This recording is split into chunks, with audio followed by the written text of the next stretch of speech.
ඔය කඩුවල මහේස්ත්‍රාත් අධිකරණයේදී වුණාය කියන සිද්ධියක් ගැන ලොකු පෙරලියක් තියෙනවනේ දැන්. ඔය මහේස්ත්‍රාත්වරියයි නීතිඥවරයෙක් අතර යම්කිසි අනවශ්‍ය සම්බන්ධතාවයක් තිබුණායි කියලා. ඕක ගැන මහජනතාව වැඩි කලබල වෙන්න එපා. හොඳේ. වැඩි කලබල වෙන්න එපා. ඒක ගැන අපි ලොකු පින්තූරේ බලමු. දැන් මේ කතන්දරේ තියෙන්නේ සුළු සේවකයෙක් හරි කවුරු හරි වීඩියෝ කරයි කියලා ඔය අනාචාර හැසිරීම මහේස්ත්‍රාත්වරියගේ නිලමැදිරිය. අනිත් එක තමයි ඔය වීඩියෝ එක දැන් මම දැක්කා දැන් YouTube වල මාධ්‍ය සිවිල් මාධ්‍ය ප්‍රකාශකයෝ පුරා කෑ ගහනවා, කුපාඩිකම කරනවා, මේ වේසකම් කරනවා, මේ සමාවෙන් මම වචන පාවිච්චි කරලා මම පාවිච්චි කරන ඒගොල්ලන් කියපු දේවල්. හොඳේ. මේ වගේ කට්ටිය ඉන්න පුළුවන් ද මහේස්ත්‍රාත් උසාවියේ මේක ශ්‍රේෂ්ඨාධිකරණය නම් හැම උසාවියේම ඕ වගේ දේවල් වෙනවා. මේ කිය හන්දක්ක කියා ගන්නවා. හොඳේ. එතකොට එක දැන් මම කියන්න ඕන. හොඳේ. ওই වීඩියෝ කවුරුත් දැකලා නැහැ තාම. මේ ඔය මාධ්‍ය වේදින කෑ ගහන කට්ටිය ওই වීඩියෝ එක දැකලා නැහැ. හොඳේ. ওই වීඩියෝ එකක් තියනවද කියලා දන්නෙත් නැහැ. ඒ වීඩියෝ එක මොනවද තියනවද කියලා දන්නෙත් නැහැ. තියනවා නම් වීඩියෝ එකක්. හොඳේ. සාමාන්‍යයෙන් වෙන්නේ ඔය වගේ ප්‍රශ්නයක් ගියාම සාමාන්‍යයෙන් වෙන්නේ මේ මහේස්ත්‍රාත් නැත්නම් විශ්වකර්තුමාගේ වැඩ අත්හිටවනවා. එච්චරයි වෙන්නේ. ඒක සාමාන්‍යයෙන් කරන ක්‍රියාකලාපයක් ශ්‍රේෂ්ඨාධිකරණයෙන්. හොඳේ. ඒක නිසා මේ ওই වීඩියෝ එක දකින්න නැතුව ඔය ගැන තීරණයකට එන්න එපා. මම දන්න තරම ඔය වීඩියෝ එකක් නැහැ. ඒකට වගේ ඔය වීඩියෝ එකක් නැහැ.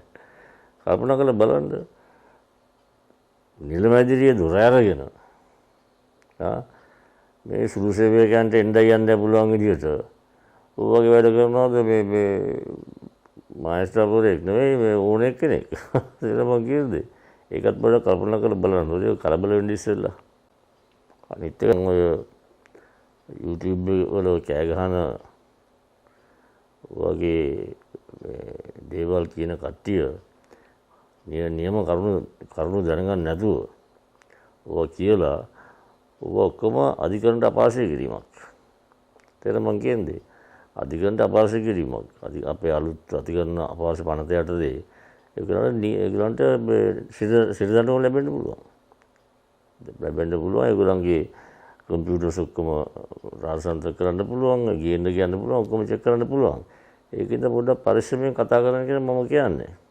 ඒගොල්ලන්ට කතා කිරීම අයිතිය තියෙනවා. මම ඒක ගැන මේ විවේචනය කරන්නේ නැහැ. ඒගොල්ලන්ට කතා කිරීම අයිතිය තියෙනවා. හරි. හැබැයි කියන එක වගකීමකින් කියන්න ඕනේ. මොකද ඒගොල්ලන්ට විරුද්ධව මේ අධිකරණ ශ්‍රේෂ්ඨාධිකරණයෙන් පුළුවන් ගන්න මේ නැත්නම් අපල අධිකරණයෙන් ගන්න පුළුවන් මේ අධිකරණ අපහාස කිරීමේ චෝදනා යටතේ. ඒක ටියුබ් එකක් කැන්සල් වෙනවා. අන්තිමට හිර යන්නත් වෙනවා. අනේ ටික පොඩ්ඩක් කල්පනා කරලා බලන්න. තේරුම් මං කියන්නේ. අනිත් එක අපේ අධිකරණය ওই විදිහ හැලුවට ලක් කරන්න එපා.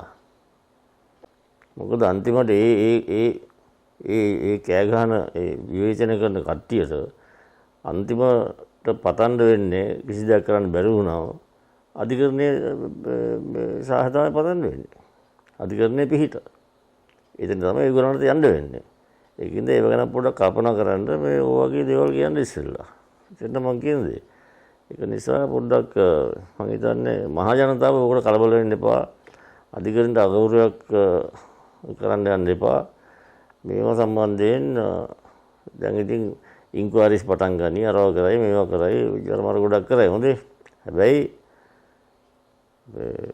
මේ විදිය ප්‍රකාශ කරනකොට ඒක පොඩ්ඩක් පරිස්සමෙන් කරන්න ඕනේ. මොකද මේ වීඩියෝ එකක් තියනවාද කියන එක කවුරුත් දන්නේ නැහැ. ඒ වීඩියෝ එක මොනවද තියෙන කියලා දන්නෙත් නැහැ.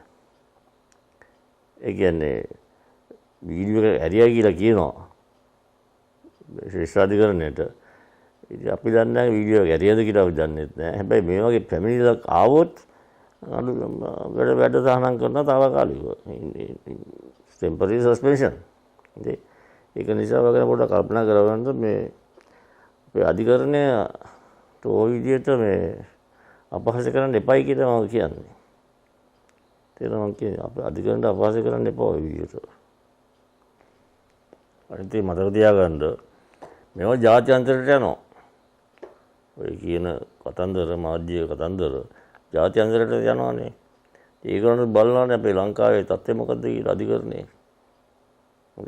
ඒගොල්ලන් බලන්නේ නැහැනේ මේක හරි වැරදි මොකද්ද කියලා. ඒගොල්ලෝ කිය ආපෝ මේ ලංකාව කියන්නේ මේ වගේ රටක් කියලා මේ වගේ අධිකරණ පද්ධතියක් කියලා. ඒවට ඉඩ තියන්න එපා. එතන මම කියන්නේ. ඒ වගේ දේවල් රට ජාතියට ආදරයක් තියෙනවා නම් ඔය වගේ කරන එක වැරදි කියලා මගේ හිතේ. මම කරන්න එපා. කරුණු හරියට දැනගෙන. අද තක්සේරු කරගෙන. අවතක්සේරු කරන්නේ නැතුව.